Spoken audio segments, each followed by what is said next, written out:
আসসালামু আলাইকুম। আপনারা যে যেখানে বসে আমার কথাগুলো শুনছেন সবাইকে ধন্যবাদ ও শুভেচ্ছা। আজও আমি অতীতের ধারাবাহিক পে স্কেল নিয়ে কিছু কথা বলার জন্য আবার আপনাদের সামনে হাজির হলাম।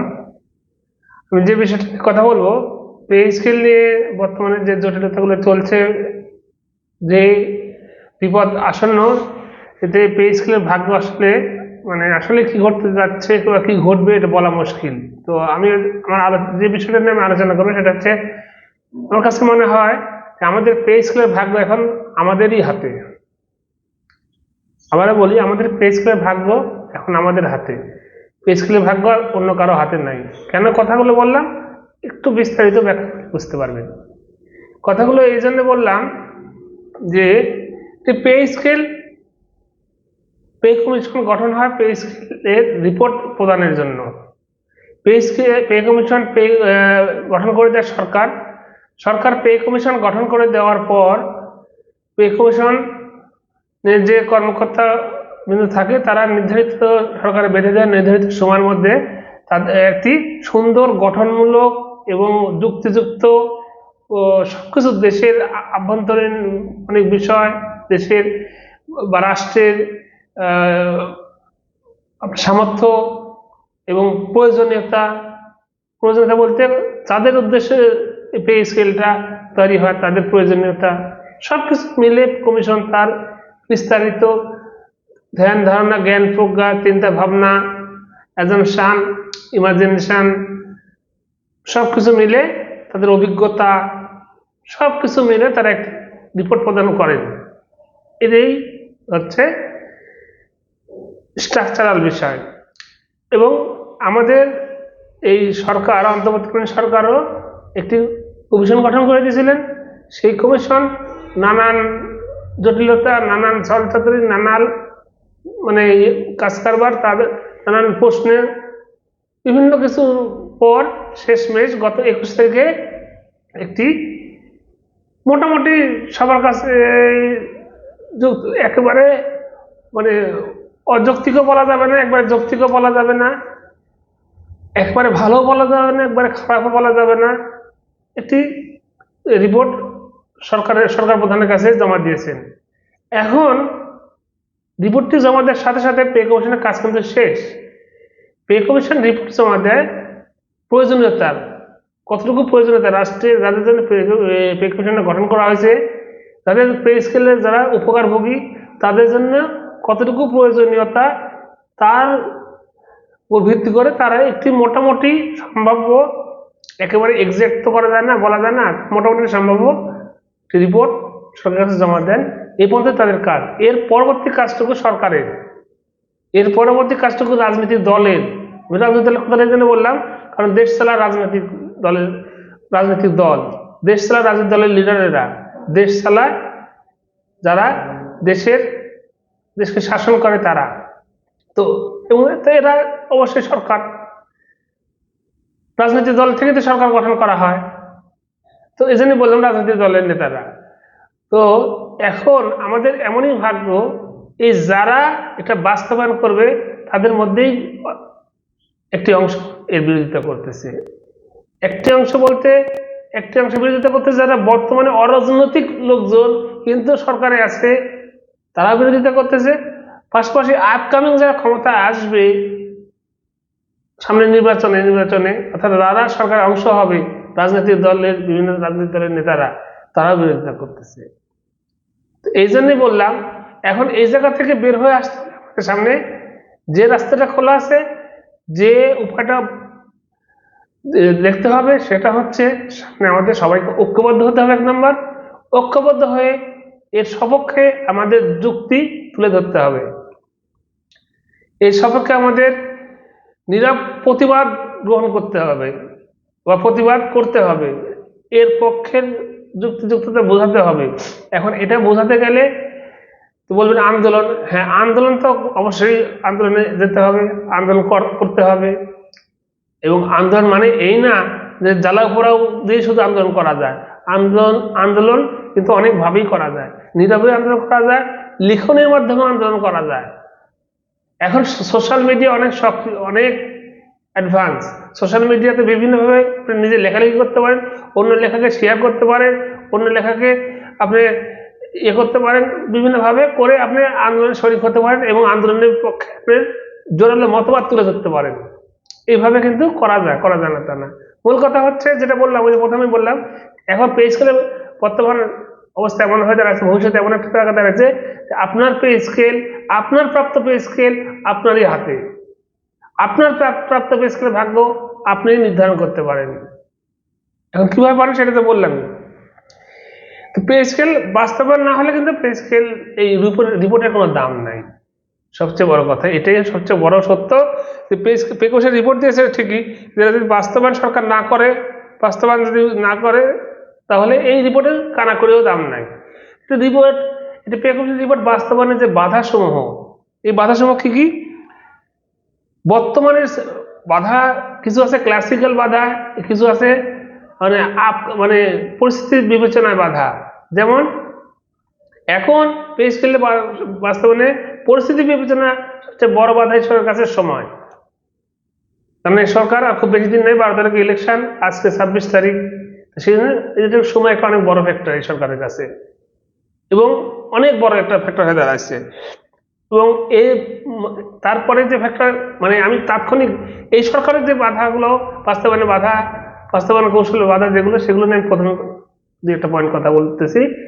এই সরকারের যে একটা অংশ এই পে স্কেল বাস্তবায়নে বাধা দান করতেছে বা বাধা দিচ্ছে। এখন বলতে হবে এরা কারা? এরা আর কেউ না, এরা সুবিধাবাদী কিছু লোক থাকে প্রত্যেকটা জায়গায়, যারা মানে গাছেরটাও খায়, তোলারটা খাওয়ার চিন্তা করে। আমি আর বেশি কিছু ভেঙে বলতে গেলাম না। আর কারা বর্তমান সময় আরো বিরোধিতা করতেছে? রাজনৈতিক দলের, বিভিন্ন রাজনৈতিক দলের লিডাররা। কারণ তারা চিন্তা করতেছে, এখানে তারা দুটো চিন্তা করতেছে। একটা, যে আমরা ক্ষমতা যাব সামনে, যে দলই যাবে তো একটা দল সামনে, যেহেতু নির্বাচন, কেউ না কেউ তো জিতবে, কোনো না কোনো দল তো জিতবে। তারা আমরা যাওয়ার পর আমরা ক্রেডিটটা নিব, এটা একটা ভালো বিষয়, খারাপ চিন্তা না, কিন্তু এটা ভালো করে। যদি এইভাবে সরলীকরণ থাকতো তাহলে এত সমস্যা দেখা দিত না। আরেকটা বিষয় আছে যে পে স্কেল দিতে একটা বিশাল অঙ্কের প্রয়োজন, 1,06,000 কোটি টাকার দরকার এই পে স্কেলটা পুরোপুরি বাস্তবায়ন করতে। যদিও কমিশন রিপোর্টে বলছে যে এটা ধাপে ধাপে বাস্তবায়ন করার জন্য। তো সেই ক্ষেত্রে সেখানে তারা ভাবতেছে যে আমরা যদি যাওয়ার পরেই এই অর্থনৈতিক এই চাপে পড়ি, তাহলে আমাদের ভাগের নাম যদি কম পড়ে যায়, তো একটা বিষয়, তার কারণে তারা আর্থিক চাপটার কারণে এটাতে আসতে চাচ্ছে না, মানে এই বিষয়টাতে মত দিতে চাচ্ছে না। আর কিছু বিষয় আছে যে বিষয়গুলো ক্লাসিক্যাল, মানে যে বিষয়গুলো সাধারণত হয় একটি পে স্কেল বাস্তবায়ন করতে গেলে, যে বিষয়গুলো সামনে আসে, যে একটা আর্থিক বড় ধরনের একটা বিশাল আর্থিক চাপের একটা সম্মুখীন হতে হয়। কারণ আগে যেখানে 5 টাকা লাগবে বা 10 টাকা লাগতো, এখন সেখানে হয়তো 8 টাকা লাগবে বা 18 টাকা লাগবে। এই একটা চাপ, অর্থাৎ আর্থিক চাপ, অর্থাৎ নতুন পে স্কেল বাস্তবায়নে সরকারের বার্ষিক ব্যয় বেড়ে যায়। রাজস্ব আয় যদি সেভাবে এর সাথে ম্যাচিং করতে না পারে, রাজস্ব আয় যদি বাড়াতে না পারে বা রাজস্ব যদি কম থাকে, তাহলে এই আর্থিক চাপ সরকারের পক্ষে মানে সামাল দেওয়া কঠিন হয়ে দাঁড়ায়। আর কি, বাজেট ও রাজস্ব কাঠামোর দুর্বলতা। আপনি যদি সঠিক বাজেট করতে না পারেন, যদি গ্রহণযোগ্য সঠিক জনগণের জন্য প্রয়োজনীয় কল্পনাবিলাসী এ ধরনের বাজেট যদি করেন, তাহলে সমস্যা হতে পারে। রাজস্ব কাঠামোর দুর্বলতা, রাজস্ব আহরণ, রাজস্ব সংগ্রহ, এই দিক দিয়ে আমরা বরাবরই পিছাই। এই সমস্যাগুলো হতে পারে, কারণ সরকারের বা দেশের আয়ের উৎস কিন্তু রেভিনিউ আমাদের দেশে রেভিনিউ আদায়টা ঠিক মতো হয় না। আমাদের 18 থেকে 20 কোটি লোক সেখানে তো এই সরকারি কর্মকর্তা কর্মচারী প্রায় 20-25 লাখ। এছাড়া আরো অন্যান্য জাতি ছিল আওতাভুক্ত, আরো অন্যান্য পেশাজীবীও রয়েছে। পাশাপাশি দেশের বিপুল লোক যারা হচ্ছে আপনার ব্যবসায়ী সমাজের মধ্যে বাংলাদেশে কিন্তু কোটিপতি লোকের অভাব নেই, বহু আছে, কয়েক হাজার কয়েক লক্ষ আছে। কিন্তু দুঃখের বিষয় হলো সত্য, আমাদের দেশে ইনকাম ট্যাক্সে রিটার্ন জমা পড়েছে মাত্র 30 লক্ষের মতো। চিন্তা করা যায় এই যে বিষয়গুলো, এর পাশে রাজনৈতিক সিদ্ধান্তের দ্বিধা, এগুলো গতানুগতিক এই বিষয়গুলো। পরে আছে আমলাতান্ত্রিক জটিলতা, কারণ বাস্তবায়নে আমলাতান্ত্রিক অনেক বিষয়গুলো মানে নীতি নির্ধারণে বা সিদ্ধান্ত পর্যায়ে বাস্তবায়নে কৌশল নির্ধারণে আমলাতান্ত্রিক প্রভাব বিরাজ করে, বা আমাদের প্রভাব আমলাতান্ত্রিক বিষয়গুলো আছে। তো আমলাতান্ত্রিক জটিলতার কারণে এটি বাস্তবায়নে অনেক সময় দেরি হয়, অনেক সময় লেট হয়, অনেক সময় ভেস্তেও যেতে পারে। এরপরে যে বিষয়গুলো আছে, মূল্যস্ফীতি, অর্থনৈতিক অনিশ্চয়তা, পে স্কেল দিলে মূল্যস্ফীতি যদি সরকার যদি কঠোরভাবে এটি নিয়ন্ত্রণ করতে না পারে, বা সরকার যদি এটি ভালোভাবে ইয়ে করতে পারে, মূল্যস্ফীতি ঘটতেই পারে, মূল্যস্ফীতি ঘটার সম্ভাবনা থাকে। অন্যান্য খাতের চাপ ও অসন্তোষের প্রক্রিয়া, দেশে শুধু যে সরকারি কর্মকর্তা কর্মচারী আছে তা কিন্তু না, বেসরকারি লেভেলে বা প্রাইভেট লেভেলে অনেক কর্মকর্তা কর্মচারী আছে। সরকার পে স্কেল দিলে সরকার বেতন বাড়িয়ে দিলে তারা যে বেতন বাড়বে এমন বিষয়গুলো এমন না। সেক্ষেত্রে অন্যান্য খাতের এই চাপটা তারা এই সরকারি খাতে পে স্কেল দেওয়ার ফলে তাদের বেসরকারি বা প্রাইভেট ক্ষেত্রে এই চাপ হতে পারে, এবং এর ফলে বেসরকারি লেভেলে যারা চাকরি করে তাদের মধ্যে অসন্তোষ দেখা দিতে পারে। বৈষম্য, এরপরে আছে যেটা বৈষম্য নিরসন, অর্থাৎ যারা উপকারভোগী, যাদের জন্য আপনি পে স্কেল করলেন, এদের মধ্যে পে স্কেল পরবর্তী সময়ে কিছু জটিলতা দেখা দেয়। এই সিলেকশন গেট, টাইম স্কেল, তারপরে হচ্ছে ফিক্সেশন, এই জটিলতাগুলো দেখা দিতে পারে যদি এটা সঠিক কোনো আপনার নির্দেশনা না থাকে, ভালো নির্দেশনা না থাকে। এরপরে যেটা বাস্তবায়নে আর সমস্যা, গেজেট প্রকাশে বিলম্ব হলে অসন্তোষ তৈরি হতে পারে। বাস্তবায়ন সক্ষমতা ঘাটতি, আপনি সঠিক পরিকল্পনা যদি না থাকে তাহলে এটা বাস্তবায়ন করা কিন্তু অনেক কঠিন এবং জটিল। এইগুলো এই যে কথাগুলো বললাম, এগুলো সবই গতানুগতিক বিষয়, এগুলো সবই এই বিষয়গুলো কিন্তু নতুন, শুধু আমাদের দেশের জন্য প্রযোজ্য না, বা এই সময়ের জন্য প্রযোজ্য না, এই সরকারের জন্য প্রযোজ্য তা না। এই বিষয়গুলো গতানুগতিক বিষয়, আপনার এই বিষয়গুলো রুটিন ওয়ার্কের মতো। এই বিষয়গুলো যে দেশে পে স্কেল করতে চায় তারাই এই বিষয়গুলো খেয়াল করে পে স্কেল করে। কিন্তু আমাদের দেশে তাৎক্ষণিক বর্তমানে যে সমস্যা, যেটা বললাম, সময় একটা সমস্যা, সরকারের জন্য পে স্কেল বাস্তবায়নে রাজনৈতিক বাধা একটা সমস্যা। এরপরে এই রাজনৈতিক বাধার মধ্যে অনেকগুলো কয়েকটা বিষয় আছে, ভালো দিক আছে, খারাপ দিক আছে, এবং সরকারের মধ্যে কিছু লোক চাচ্ছে না এটা বাস্তবায়ন হোক। নাসার কারণ হিসেবে তারা তাদের মনিকভাবে এই সরকারকে মানে যাদের সাথে কাজ করতেছে, যাদের আন্ডারে কাজ করতেছে, তারা তাদেরকে মনিকভাবে না, তারা মনিকভাবে বা তাদের ভাবে কর্তৃপক্ষ ভাবে আপকামিং যে দল, যে রাজনৈতিক দল ক্ষমতা আসবে তাদের, এবং তাদের খুশি করার জন্য তারা বিরোধিতা করতেছে। এগুলা বর্তমান সিচুয়েশনে এই সমস্যাগুলো। তো এই জন্যই আমি যে কথাটা বলতে চাচ্ছি, যে এখন এই অবস্থা থেকে বের হয়ে আসার জন্য আমাদের সামনে মানে পথ কিন্তু একটাই খোলা, রাস্তা কিন্তু একটাই খোলা, আমাদের সচেতনতা বাড়ানো, আমাদের সবাই ঐক্যবদ্ধ হয়ে একটি সুন্দর, একটি সুশৃঙ্খল একটি মুভমেন্ট মানে আমরা জ্বালা পোড়াও এই মুভমেন্টের কথা বলতেছি না। মুভমেন্ট মানে আমরা ভাঙচুরের মুভমেন্টের কথা বলতেছি না। মুভমেন্ট মানে এটাই যে আমরা সরকারকে জানান দিই এটা আমরা এর পক্ষে, আমরা আমাদের প্রয়োজনীয় খাতিরে আমরা এর ট্রেনে প্রচার করতেছি, এটা নিয়ে সামনে আনার চেষ্টা করতেছি। এবং সেই জন্য এই যে কর্মসূচিগুলোতে সামনে আসবে, মানববন্ধন বা আরো অন্যান্য কর্মসূচি, আন্দোলন বা অধিকার আদায়, শুধু ভাঙচুর করে অধিকার আদায় হয় না। আপনি একটি লিখনি দিয়ে, আপনি কলমের খোঁচা দিয়ে অনেক কিছুই করতে পারেন। এখন লেখার সুযোগ, বলার সুযোগ আপনার হাতে, বলার সুযোগ আপনার সামনে, বলার সুযোগ আপনার পকেটে, লেখার সুযোগ আপনার সব আপনার হাতেই আছে। আপনি ইচ্ছা করলে আপনি মনে ভাব প্রকাশ করতে পারেন, ইচ্ছা করলে আপনি মন থেকে আপনি প্রতিবাদ করতে পারেন। তো সেই সুযোগটা আপনি কেন নেবেন না?